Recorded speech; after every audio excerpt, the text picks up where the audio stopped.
Hello everyone. So guys, the Hindu newspaper reading front page. आज है 14 अगस्त 2022। देखते हैं गाइस। देखिए हेडलाइन को देखिए, यहाँ पे लिखा हुआ है कि 5 years after supreme court verdict. इसका मतलब है कि सुप्रीम कोर्ट के वर्डिक्ट के 5 साल बाद, तो इस तरह से भी सेंटेंसेस बोले जाते हैं। जनरली स्पोकन इंग्लिश में हम कैसे बोलते हैं? हम बोलते हैं आफ्टर 5 years, हम ऐसे बोलते हैं। न्यूज़पेपर में देखिए 5 years आफ्टर लिखा हुआ है, तो ये न्यूज़पेपर का एक स्टाइल है। तो 5 years after supreme court verdict, supreme court के फैसले के 5 साल बाद, तलाक पिटिशनर्स, जिन्होंने तलाक में एक पिटिशन दिया होगा, उनको जब तलाक मिला होगा या तलाक प्रोनाउंस किया गया होगा तो उन्होंने एक पिटिशन लगाई होगी, गुहार लगाई होगी कोर्ट में, तो उसको बोलते हैं पिटिशनर। तो जो तलाक पिटिशनर्स हैं, लिविंग एज हाफ डाइवोर्सेस।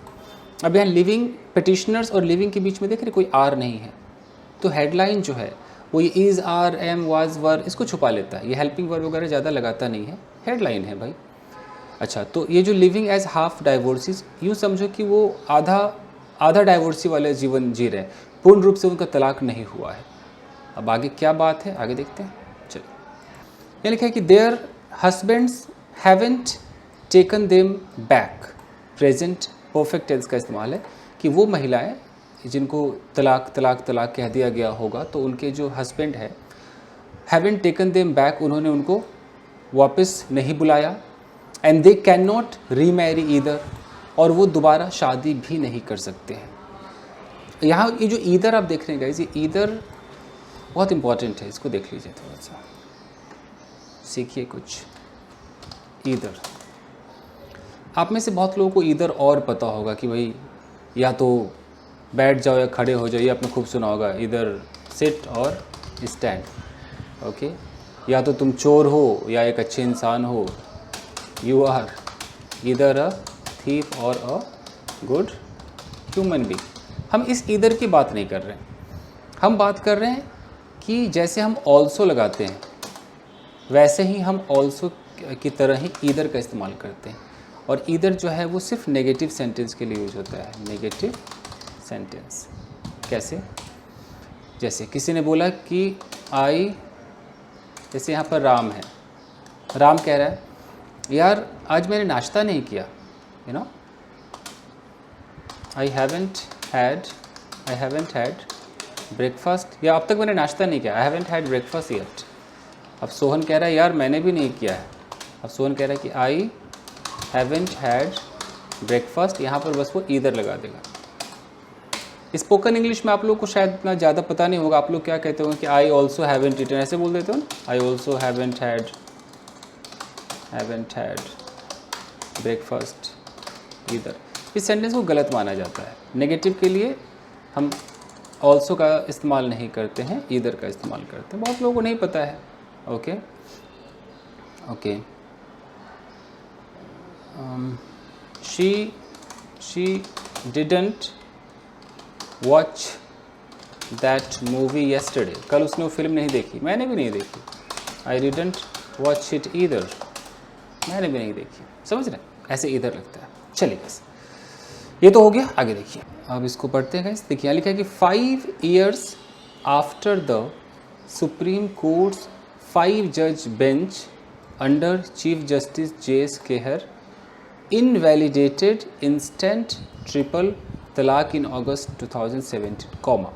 मतलब यहाँ से जो सेंटेंस शुरू है वो इस कॉमा पे रुका है। इसका मतलब है कि 5 साल बाद, 5 years आफ्टर, 5 साल बाद, ठीक है। किस चीज़ के 5 साल बाद? अब यहाँ से सेंटेंस देखिए कि supreme courts 5 judge bench, supreme court के 5 जजों की bench under chief justice J.S. Kehar. वो बेंच किसके अंडर में थी? नेतृत्व कौन कर रहा था? J.S. केहर। तो सुप्रीम कोर्ट ने क्या किया? 5 judge बेंच ने क्या किया? इनवैलिडेटेड, उन्होंने रद्द कर दिया। इनवैलिडेट का मतलब कि उसको कि अब ये नहीं चलेगा, अब ये वैलिड नहीं है। इनवैलिडेट कर दिया किसको? इंस्टेंट ट्रिपल तलाक, जो तलाक़ बिद्दत है कि तुरंत तलाक तलाक तलाक देते हैं, उसको इनवैलिडेट कर दिया। कब किया? इन अगस्त 2017, 2017 अगस्त में किया था। तो ये करने के 5 साल बाद, अब सेंटेंस को समझिए क्या हुआ भाई 5 साल बाद। The women petitioners continue to live a life of half divorcees. ये जो विमेन पिटिशनर्स हैं, जिन्होंने अदालत का दरवाज़ा खटखटाया होगा कि क्यों मुझे ऐसे 3 बार तलाक तलाक तलाक दिया गया, ये सब ना हो, हमें वापस बुला लिया जाए। तो ये इनको पिटिशनर्स कहते हैं। ये जो पिटिशनर्स है कंटिन्यू इनका जारी है, ये इसको प्रेजेंट इंडेफिनिट में दिखाया कि उनका कंटिन्यू है लिव अ लाइफ, यानी कि वो ज़िंदगी जी रही हैं ऑफ हाफ डाइवोर्सेस, आधा जैसे तलाक हो गया है कि तलाक हो भी गया और समझो कि पूर्ण रूप से तलाक हुआ भी नहीं, अब अभी भी शादीशुदा हो, ऐसी ज़िंदगी वो जी रही है। यानी कि टेक्निकली स्टिल मैरिड, अगर टेक्निकली देखें तो अभी भी वो शादीशुदा है, प्रैक्टिकली डाइवोर्स, प्रैक्टिकली देखें तो डाइवोर्स्ड है। They enjoy no conjugal rights, conjugal rights का मतलब कि शादीशुदा जो दाम्पत्य अधिकार है, जो शादीशुदा वाली अधिकार है, वो आप एंजॉय नहीं कर रहे हो। Nor receive any regular maintenance, ना ही उनको कोई रेगुलर मेंटेनेंस मिलता है from the estranged husband. Estranged का मतलब होता है कि अब आपका उनका कोई रिश्ता नहीं है, वो अलग हो गए हैं। हालांकि डाइवोर्स को नहीं दिखाता एस्ट्रेंज्ड, हो सकता है आप बात नहीं करते, हो सकता है कई सालों से अलग रह रहे हो, उसको एस्ट्रेंज्ड वर्ड दिखाता है। तो उनके जो अलग हुए जो पति हैं उनसे ना कोई मेंटेनेंस उनको मिल रहा है, ना ही कोई कंज्यूगल राइट्स मिल रहा है। तो प्रैक्टिकली वो डाइवोर्स्ड हो गया है, बट टेक्निकली वो अभी भी शादीशुदा है, ये बात कही जा रही है। यहाँ पर एक नॉर पे गौर कीजिएगा, नॉर को मैं आपको बताता हूँ क्या लिखा है कि दे एंजॉय नो कंज्यूगल राइट्स, और नॉर आगे तुरंत nor receive any regular maintenance, ये नॉर सिखाना जरूरी है। देखिए यहाँ देखते नए पेज पे, देखिए नॉर क्या होता है। जैसे मैं कहता हूँ कि शी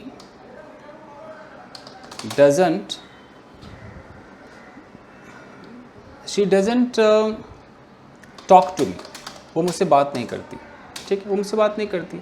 और मैं यहीं पर एक सेंटेंस जोड़ दूँ कि ना ही मेरे साथ बैठना पसंद करती। मान लो एक सेंटेंस, वो मुझसे बात नहीं करती, और ना ही, जैसे वो ना ही आ रहा है ना, फुल स्टॉप मत दो, यहीं पर नॉर लगा।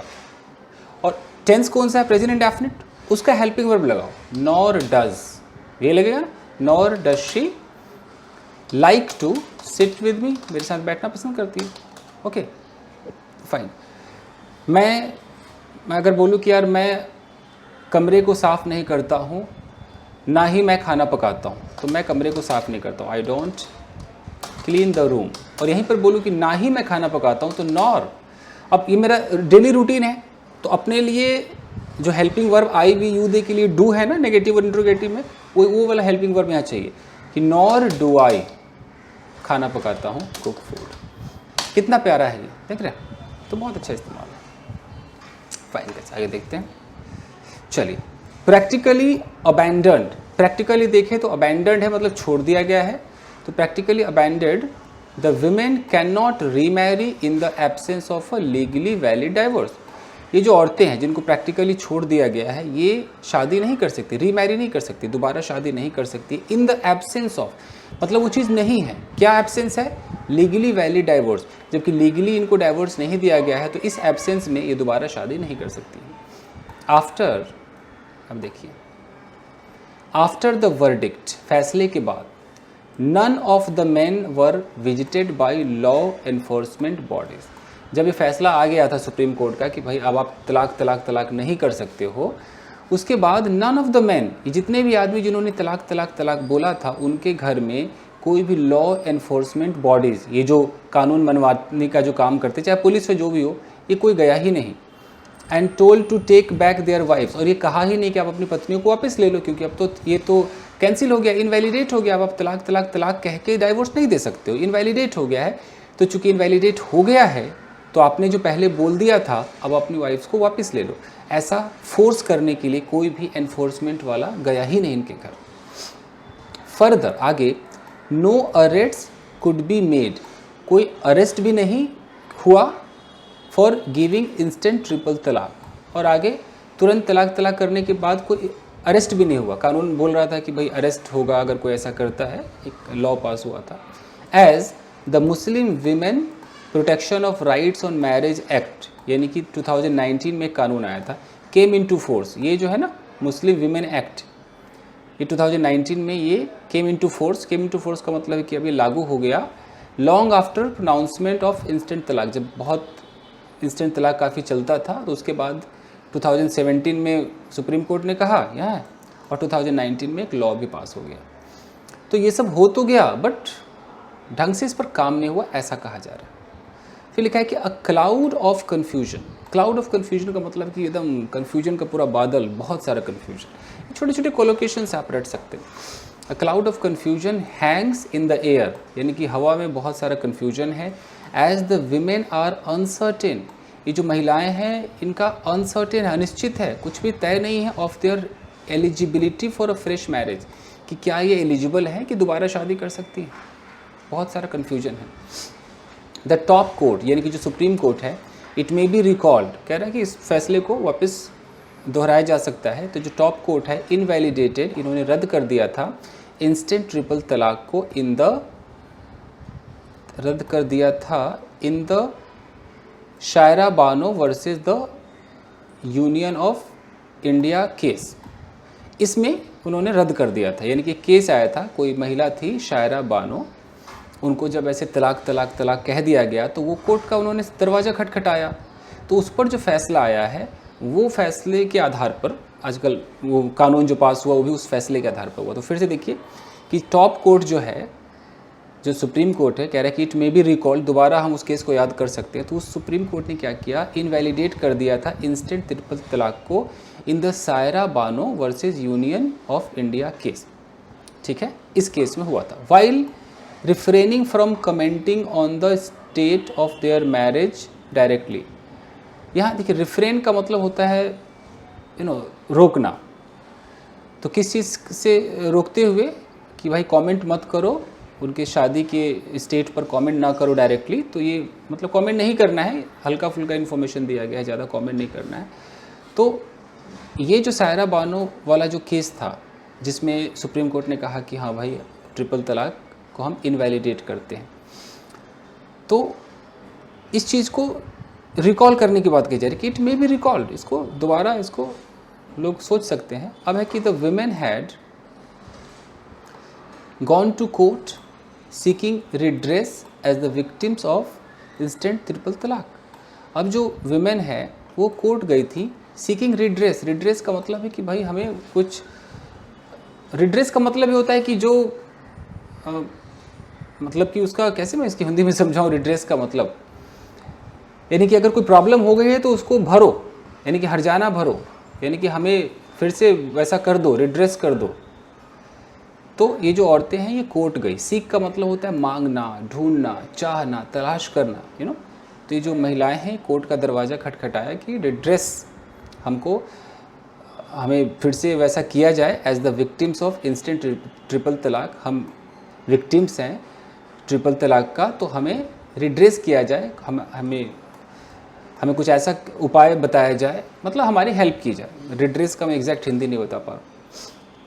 हाउएवर, फिर भी after the court had set aside तलाक के बिद्दत, कह रहे कि फिर भी जब कोर्ट ने तलाक के बिद्दत को सेट असाइड कर दिया, सेट असाइड का मतलब होता है खंडित कर दिया, एक तरफ कर दिया, किनारा कर दिया, या उसको इंस्टेंट ट्रिपल तलाक कह लीजिए। तो इसके बाद आफ्टर, इसके बाद क्या हुआ, after the husbands of the petitioners failed to accept them back in marriage, यानी कि जब कोर्ट ने कहा कि ट्रिपल तलाक नहीं चलेगा, उसके बाद जो हस्बैंड्स थे इन पिटिशनर्स के, फेल्ड टू एक्सेप्ट देम, इन्होंने उनको स्वीकारा नहीं बैक इन मैरिज, दोबारा शादी, मतलब दोबारा इनको वापस नहीं बोला। ये नहीं कहा कि हम दोबारा फिर से अपनी शादी को रिज्यूम कर लेते हैं, नहीं हुआ। मैनी ऑफ द मैन, बहुत सारे जो उसमें से पुरुष थे, मीन वाइल, इसी बीच, have gone on to get married again, वो दोबारा शादी कर लिया उन लोगों ने। एंड सायर्ड चिल्ड्रन, सायर का मतलब होता है बच्चे पैदा कर, उन्होंने बच्चे पैदा कर लिए। Even as at the same time they toil through life, toil का मतलब होता है बहुत मेहनत करना, थ्रू लाइफ, पूरे लाइफ में उन्होंने बहुत ज़्यादा स्ट्रगल किया। None of the women have opted to exercise khula, जितनी महिलाएं थी उन्होंने उनमें एक चलता है खुला, यानी कि शायद म्यूचुअल अंडरस्टैंडिंग से वो भी चाहे तो तलाक ले सकती, कुछ ऐसा है, मुझे आइडिया नहीं है। तो उन्होंने खुला को भी एक्सरसाइज नहीं किया, इसका भी उन्होंने मतलब इस्तेमाल नहीं किया। Women's inalienable right to divorce, यहाँ पर लिखा भी हुआ है खुला के बारे में, यहाँ पर कॉमा करके लिखा है कि खुला क्या होता है, एक औरत का इन एलिएनेबल राइट, यानी कि उनका जो मेन छीन नहीं सकता वो अधिकार होता है डाइवोर्स का, तो वो भी इन्होंने नहीं किया। तो ये अब तक क्या हम इससे सीख रहे हैं कि जब ट्रिपल तलाक को इनवैलिडेट कर दिया गया तो उसके बाद उन महिलाओं के साथ क्या क्या हो रहा है ये इसमें दिया गया है। मतलब उनके हस्बैंड्स ने उन्हें वापस नहीं बुलाया, उन्होंने खुला का सहारा नहीं लिया, उन्होंने अपनी तरफ से पूर्ण रूप से वो डाइवोर्स भी नहीं किया, तो हाफ डाइवोर्सेस होकर रह गई हैं। उन्हें कोई मेंटेनेंस नहीं मिल रहा है, कुछ भी नहीं मिल रहा है, उन्हें कोई हक नहीं मिल रहा है। तो बीच में मतलब ऐसा हो गया ना कि ना इधर के ना उधर के, ऐसा ये कहा जा रहा है। सेज शायरा बानो, अब शायरा बानो ने क्या कहा, हुज पिटीशन अगेंस्ट इंस्टेंट तलाक by husband Rizwan Ahmed snowballed into the landmark verdict. अब देखिए शायरा बानो ने कहा हुज पिटीशन, जिनका पिटीशन, उन्होंने ही पिटीशन डाला था, शायरा बानो ही है जिन्होंने पिटीशन डाला था। तो हुज पिटीशन किसके खिलाफ डाला था, अगेंस्ट इंस्टेंट तलाक, कि तुरंत जो तलाक देते हैं उसके खिलाफ पिटीशन डाला था। किसने दिया था तलाक, बाई हस्बैंड, उनके पति के द्वारा दिया गया था। इनका नाम क्या था, रिजवान अहमद। तो ये जो शायरा बानो का जो स्टेटमेंट है, जो पिटीशन है, स्नोबॉल्ड, स्नोबॉल्ड का मतलब होता है धीरे धीरे धीरे धीरे बड़ा बन जाना। तो स्नोबॉल्ड इनटू द लैंडमार्क वर्डिक्ट, ये एक बहुत बड़ा वर्डिक्ट फैसले के रूप में आ गया। भाई यही फैसला है, अब कोई भी इसी का सहारा लेता है कि देख लो यहाँ पर कोर्ट ने ये कहा था। माई हस्बैंड, वो कह रही है शायरा बानो कि my husband established no contact to restore marriage after the judgment. जब जजमेंट आया कि भाई ट्रिपल तलाक को कैंसिल किया जाए, तो वो कह रही कि मेरे हस्बैंड ने कोई मुझसे संबंध नहीं रखा, रिस्टोर, शादी को रिस्टोर करने की कोशिश नहीं की। Legally I am still married to him, अगर लीगली देखा जाए तो मैं अभी भी विवाहित हूँ उनसे, उनके साथ ही, मतलब मैं उनकी पत्नी हूँ, विवाहित हूँ, मैरिड हूँ। She has not sought to end marriage through khula, सीख का मतलब होता है चाहना या मांगना। तो उन्होंने कभी भी चाहा नहीं कि खुले के थ्रू, जो खुला एक रूल है उनके यहाँ, इसको एक्सरसाइज करके मैरिज को ख़त्म कर दिया जाए। तो she has not sought to end marriage, शादी ख़त्म करने की कोशिश नहीं की खुले के तहत। इधर I am fighting for the custody of my children, मैं लड़ रही हूँ कि मुझे अपने बच्चों की कस्टडी मिल जाए। माई सन इज़ 18, मेरा बेटा 18 साल का है, डॉटर इज़ 15, बेटी 15 साल की। I only get to see them in court. देखो गेट टू का इस्तेमाल, मतलब छोटी छोटी चीज़ें जो सिखाना चाहिए मुझे। इस न्यूज़ कुछ भी आपको अंग्रेजी से मतलब है कि सेंटेंस समझ में आ जाए। गेट टू का मतलब क्या होता है कि कोई चीज़ आपको करने को मिलता है कि नहीं मिलता। अगर मैं कहता हूँ कि I don't get to watch movies, यानी कि मुझे मूवी देखने को नहीं मिलता है, you know. I never get to eat junk food, मुझे कभी जंक फूड खाने को नहीं मिलता। कोई बोले यार हम ऐसी जगह रहते हैं कभी जंक फूड खाने को नहीं मिलता है। We never get to go to shopping malls, हमें कभी शॉपिंग मॉल्स जाने को नहीं मिलता है। तो ऐसे हम गेट टू का इस्तेमाल करते हैं। जैसे when I was 6 years old, I always, या तो आप सेकेंड फॉर्म लगा दो, I always got to watch English movies, मुझे इंग्लिश मूवीज़ देखने को मिलता था, कुछ भी। तो ये गेट टू है। तो लिखा है कि I only get to see them in court, मैं सिर्फ कोर्ट में ही मुझे देखने को मिलता है, मैं कोर्ट में देख सकती हूँ उनको। I want to speak to them, मैं उनसे बातें करना चाहती हूँ, एटलीस्ट ऑन फोन, कम से कम फ़ोन पर, but it is not possible, ये पॉसिबल नहीं। For 2 years due to pandemic जो कोरोना वायरस था इसके कारण 2 साल तक there were only online hearing, सिर्फ ऑनलाइन हियरिंग चलती रही। So I have not seen them since then, तब से मैंने उनको देखा नहीं है। My husband though has remarried, though का मतलब हालांकि मेरे हस्बैंड ने शादी भी कर ली, दोबारा शादी कर ली।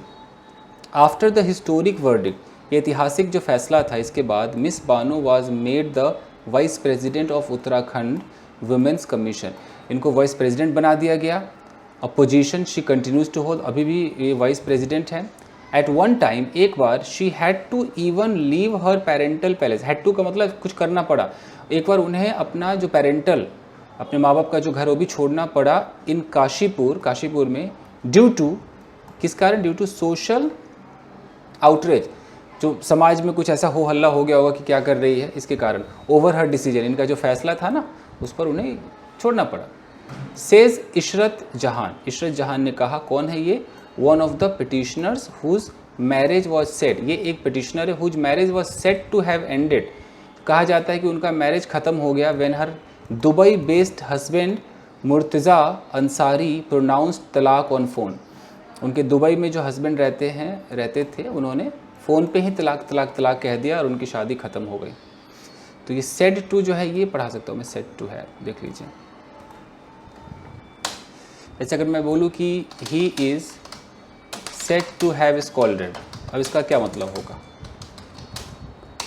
यानी कि इसका मतलब है कि इट इज़ सेड ऐसा कहा जाता है that he has been scolded, ऐसे। ओके, तो अगर मैं बोलूँ कि this house is said to be haunted, इसका मतलब it is said that this house is haunted। तो ये है said to be, वही said to have लगा दीजिए। तो समझ गया, हुआ said to have ended, तो कहा जाता है कि उनकी शादी ख़त्म हो गई क्योंकि दुबई में बैठे उन्होंने फ़ोन पे तलाक तलाक तलाक बोल दिया था। Everybody welcomed the Supreme Court judgment, सारे लोगों ने सुप्रीम कोर्ट के जजमेंट का स्वागत तो किया, but what did I gain, क्या मिला मुझे? नथिंग, कुछ नहीं मिला। नो एलिमनी, कोई मुझे ऐसा कोई पैसा नहीं मिला जो एलिमनी मिलता है। नो मेंटेनेंस, कोई मेंटेनेंस नहीं मिला। My husband got married again, उन्होंने दोबारा शादी कर ली। Then offer to take me back, यहाँ देन की स्पेलिंग गलत है, ये होना चाहिए ना। Then offer to take me back, मुझे वापस लेने के ऑफ़र करने से उन्होंने की अपेक्षा उन्होंने शादी कर ली। हिज फैमिली इवन डिनाइज, उनकी फैमिली मना करती है दैट ही सेड तलाक तलाक तलाक, फैमिली कहती है कि उन्होंने तलाक तलाक कहा ही नहीं। I can not now go back to him, अब मैं वहाँ दोबारा जा भी नहीं सकती हूँ। He has not sent me a legally valid तलाकनामा, उन्होंने मुझे कोई लीगली वैलिड तलाकनामा नहीं भेजा। Nor have I taken divorce through खुला, नहीं मैंने खुले से डाइवोर्स लिया है, तो मैं तो अटक गई बीच में। ये बात कही जा रही है। फाइन गाइस, तो ऐसे न्यूज़पेपर कोशिश करूँगा, टाइम मिले तो मैं रिज्यूम करूँगा। चलिए, thank you very much everybody, मिलते हैं अगले वीडियो में। Thank you. ये न्यूज़पेपर चाहिए तो आप मेरे टेलीग्राम चैनल पे जा सकते हैं, इसका नाम है इंग्लिश विद चंदन, वहाँ से आप न्यूज़पेपर ले सकते हैं। Thank you guys.